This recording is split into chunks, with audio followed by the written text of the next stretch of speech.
তৃণমূল কংগ্রেস জিন্দাবাদ, তৃণমূল কংগ্রেস জিন্দাবাদ।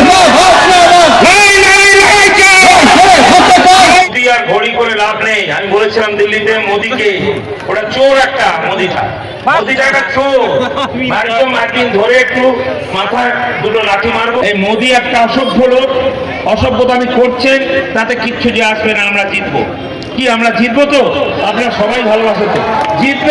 যে জনসভাটা হলো জেবিপুর ব্লকের 4টে গ্রাম পঞ্চায়েতের, সেই অঞ্চলের তৃণমূলের মানুষদের, সাধারণ মানুষকে নিয়ে জনসভা হলো।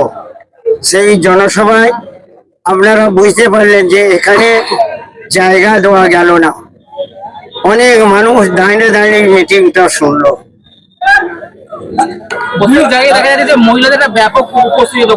মহিলারা তো আসবে, এরা তো তৃণমূল কংগ্রেসের অ্যাসেট। মমতা ব্যানার্জি এদের কথাই বলে এরা আমার সম্পদ। সেই মমতা ব্যানার্জি তো তাদের জন্যই বেশি বেশি করে ভাবে। 1000 থেকে 1500, 1200 থেকে 1700 লক্ষ্মীর ভান্ডার হলো। একই বাড়িতে 4টে 5টা প্রকল্প টাকা পৌঁছাচ্ছে। আর তারা মমতা ব্যানার্জি ছাড়া আর কারোর কথা কি ভাবে? অভিষেক ব্যানার্জির কথা ছাড়া আর কারোর কথা ভাবেনি। এই নির্বাচনে কি 5 লাখ রেকর্ড ভাঙবে? 5 লাখ সাধারণ মানুষ, 5 লাখ ভোটাররা মনস্থির করে নিয়েছে। এখানে যেসব দল আছে, নাম কাগজের দল আছে, এইসব মানুষদের ভোট দেবে না। সাধারণ মানুষ, বুদ্ধিমান মানুষ, শিক্ষিত মানুষ, তারা আজকে তৃণমূলকেই ভোট দেবে। মমতা ব্যানার্জির উন্নয়ন দেখে, মমতা ব্যানার্জি আমাদের পাঁচলায়, আমাদের পাড়া, আমাদের সমাধান এবং পথশ্রীর মাধ্যমে 100 কোটি টাকা দিয়েছে উন্নয়নের জন্য। চারিদিকে কাজ চলছে, এখন এই কাজ চলবে। এবং আমরা এমএলএ এমপি 120টা হাইমাস লাইট দিয়েছি, সেও কয়েক কোটি টাকার ব্যাপার। প্রধান প্রতিপক্ষ কাকে দেখছেন? প্রধান প্রতিপক্ষ তো চোখের সামনে দেখতে পাইনি। কোথায় এসে একটু গুজে দিচ্ছে একটা ব্যানার, কোথায় এসে একটা ফ্ল্যাগ লাগিয়ে দিচ্ছে। মাঠ তো পুরো ফাঁকা, হাঁড়ি গোল দিয়ে দেওয়ার খাওয়া। দাদা, নির্বাচনী প্রস্তাবে বিজেপি বলছে 3000 টাকা অন্নপূর্ণা ভান্ডার দেবে, কি বলবেন? বললাম তো, বিজেপি অন্নপূর্ণা বন্ড, বিজেপি এর আগে অনেক প্রতিশ্রুতি দিয়েছিল। প্রধানমন্ত্রী নিজে প্রতিশ্রুতি দিয়েছিল, ভারতবর্ষে যদি ক্ষমতায় আসে, আমি যদি প্রধানমন্ত্রী হই, 15 লক্ষ করে টাকা প্রত্যেকটা ভারতবাসীর অ্যাকাউন্টে ঢোকাবো। একটা মানুষকেও দিয়েছে। 2 কোটি করে চাকরি দেবে বলেছিল, একটা মানুষকে চাকরি দিয়েছে।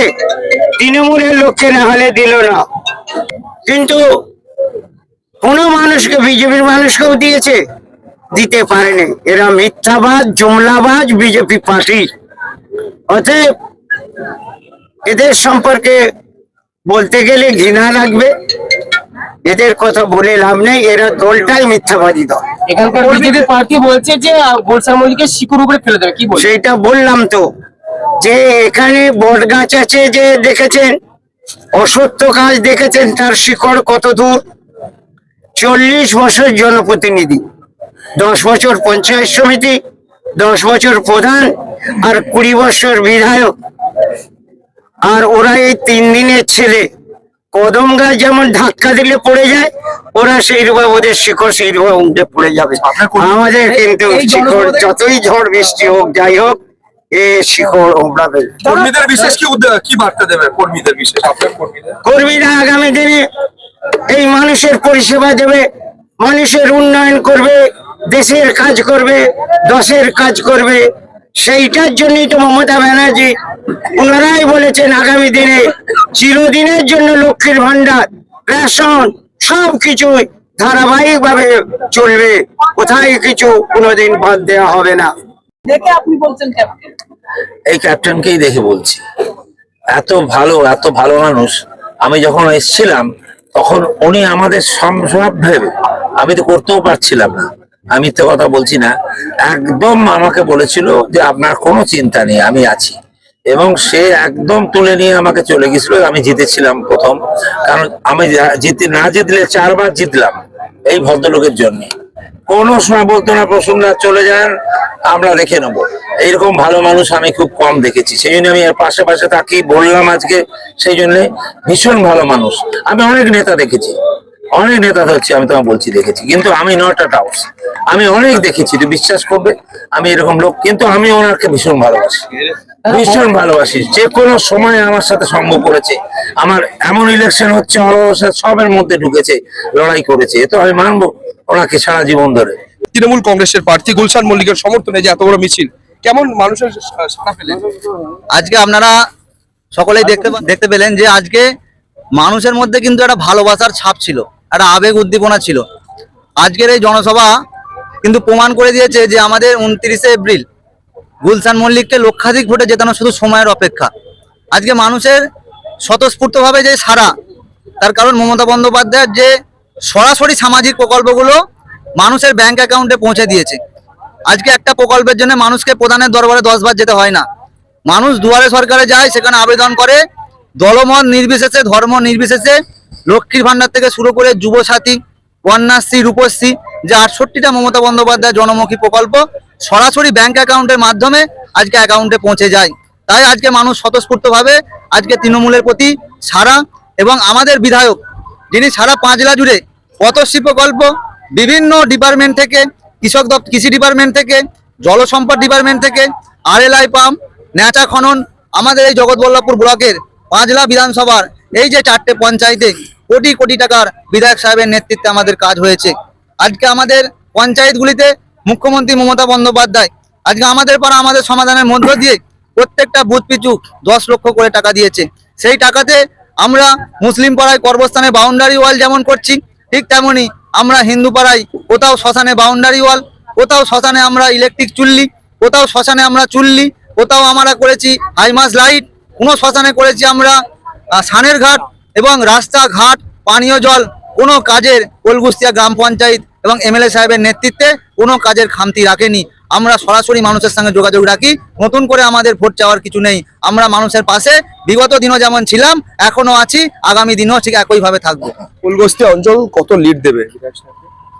দেখুন, এটা আজকে যে সভাটা হলো পোলকুস্তিয়া অঞ্চলে শুধু সভা নয়, আমাদের 4টে পঞ্চায়েতের সভা ছিল। আজকে কত লিড দেবে আজকে যদি আমি বলি সেটা ভুল হবে, তার কারণ মানুষ স্বতঃস্ফূর্তভাবে যে সমর্থন, আমরা বিভিন্ন বুথে যাচ্ছি, আমাদের কোনো বুথই আমাদের হারবে না।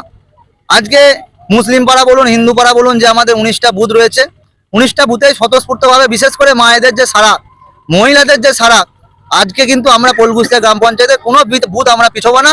আমরা যেটা আমরা মোটামুটি সার্বিক চিত্তভাবে ভোট ফুল হওয়ার পর আমরা বলতে পারবো আমরা আনুমানিক 4-5 হাজার লিড দিতে পারবো, এরকম আমাদের একটা ধারণা। MLA সাহেবকে আমরা দিতে পারবো, দিয়ে বিধানসভায় পাঠাবো, এরকম একটা আমাদের ধারণা বা কৌশল করা হয়েছে। আপনার নামটা? আমার নাম শেখ মোহাম্মদ নিজামুদ্দিন। আমি পোলকুস্তিয়া অঞ্চল তৃণমূল যুব কংগ্রেসের সভাপতি এবং পোলকুস্তিয়া গ্রাম পঞ্চায়েতের বর্তমানে প্রধান। নির্বাচন, তো সেই নির্বাচনকে সামনে রেখেই আজকে জালালচির এই মাঠে আপনাদের এই তৃণমূল কংগ্রেস প্রার্থী গুলশান মল্লিকের এই যে জনপ্রচার, আজকের এই জনসভায় প্রমাণ করে যে বাংলার নেত্রী মমতা বন্দ্যোপাধ্যায় 4 বারের জন্য আবার মুখ্যমন্ত্রী হচ্ছেন বাংলার যুব আইকন অভিষেক ব্যানার্জি। তার সৈনিক হিসাবে আমরা ইসলামপুর, পোলকুস্তিয়া, লস্করপুর, গোবিন্দপুরের মানুষ আমরা আজকে এই জনসভার মাধ্যমে প্রমাণ করে দিলাম বা বার্তা পৌঁছে দিলাম বিজেপি সরকারকে যে আজকের এই জনসভা থেকে 5 জেলার আমাদের সকলের হৃদয়ের মানুষ মাননীয় গুলশান মল্লিক বিপুল ভোটে জয়যুক্ত হবে, যেটা হাওড়া ডিস্ট্রিক্টের রেকর্ড যে আমাদের বিধায়ক গুলশান মল্লিক জিতবেন। উনি যে 4 বারের বিধায়ক, উনি যেভাবে মানুষের কাজ করেছেন, যেভাবে উন্নয়ন করেছেন, সেই উন্নয়নের পরিপ্রেক্ষিতে আজকে 5 জেলায় আমাদের সকলের প্রিয় বিধায়ক মাননীয় গুলশান মল্লিক বিপুল ভোটে জয়যুক্ত হবে। যে সমস্ত প্রতিদ্বন্দ্বী ওনার বিরুদ্ধে প্রতিদ্বন্দ্বিতা করতে এসেছেন, ওনারা ফানুসের মতো উড়ে যাবে। ওনাদের এই মাটিতে কোনো জায়গা নেই, ওনারা কোনো মানুষের কাজ করেনি, ওনারা মানুষের পাশে কোনো সময় ছিলেন না। আজকে বাংলার মাননীয় মুখ্যমন্ত্রী যেভাবে লক্ষ্মীর ভান্ডার থেকে, যুবসাথী থেকে, স্বাস্থ্যসাথী থেকে যে প্রকল্প আজকে উনি দিয়েছেন সাধারণ মানুষকে, আজকে মানুষের কাছে ভোট প্রচার বা ভোটের জন্য যেতে হবে না, এই উন্নয়ন মমতা ব্যানার্জির আশীর্বাদ, এই মানবিক যে চিন্তাধারা, সেখান থেকে বাংলার মুখ্যমন্ত্রী মমতা বন্দ্যোপাধ্যায় চতুর্থবারের জন্য আবার মুখ্যমন্ত্রী হয়ে আসছেন। আপনার নাম? আমার নাম শেখ মোশাররফ হোসেন, ইসলামপুর গ্রাম পঞ্চায়েতের যুব তৃণমূল কংগ্রেসের সভাপতি। নিত্য নতুন ভিডিও দেখতে আমতা টিভি ফলো করে রাখুন। ধন্যবাদ আমাদের সঙ্গে জুড়ে থাকার জন্য।